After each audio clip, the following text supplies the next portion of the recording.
Bismillahirrahmanirrahim. Assalamualaikum warahmatullahi wabarakatuh. Apa kabar ibu bapak semua? Mudah-mudahan dalam keadaan sehat walafiat ya. Alhamdulillahirrahmanirrahim. Untuk hari ini kita bisa bertemu kembali di mata kuliah pengantar bisnis pertemuan kelima ya. Sebelum kita mulai perkuliahan, kita sama-sama bacakan basmalah terlebih dahulu ibu bapak semua ya. Bismillahirrahmanirrahim. Baik, untuk hari ini seperti yang telah ibu bapak lihat di pada slide, hari ini kita akan belajar mengenai bentuk-bentuk badan usaha.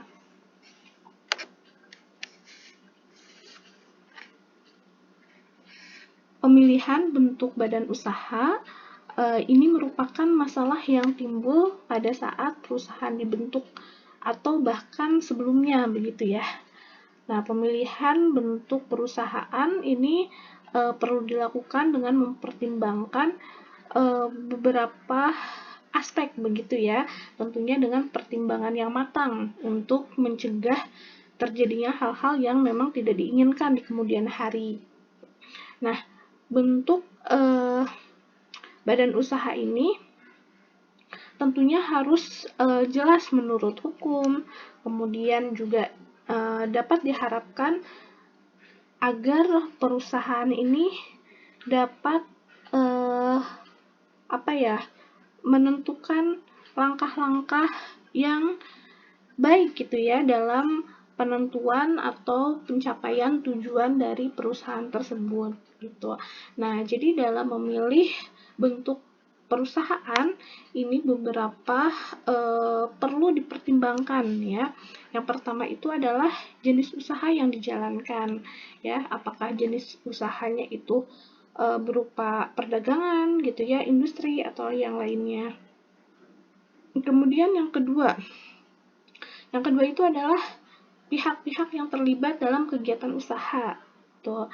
Nah, yang ketiga, besarnya resiko kepemilikan, seperti apa gitu ya, batasan kepemilikannya. Kemudian yang keempat, batasan-batasan pertanggungjawaban hutang-hutang perusahaan.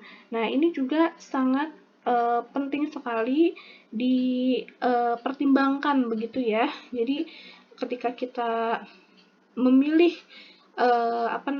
bisnis begitu ya atau perusahaan gitu. Nah, itu kita harus sudah deal gitu ya dari awal. Kira-kira batasan-batasan tanggung jawab kita itu terhadap hutang-hutang perusahaan itu sampai mana begitu. Nah, kemudian yang kelima itu adalah besarnya investasi yang ditanamkan. Nah, itu juga sama ya. Kira-kira berapa investasi yang akan kita tanamkan dari awal gitu.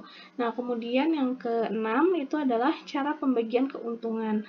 Nah, ini juga betul ya, karena kita harus sudah clear atau sudah jelas dari awal sehingga nanti ketika perusahaan itu sudah berjalan, itu akan lebih jelas gitu ya pembagiannya seperti apa gitu. Nah, selain itu juga ruang lingkup usahanya ya.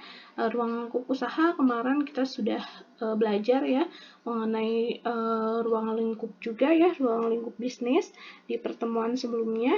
Nah, kemudian peraturan-peraturan pemerintah juga itu penting juga ya. Jadi kita harus tahu kira-kira peraturan dari pemerintah itu seperti apa.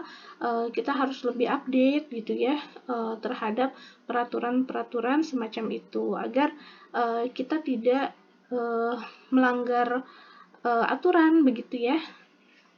Nah, itu adalah beberapa hal yang memang harus dipertimbangkan begitu. Oke, kita lanjutkan. Nah,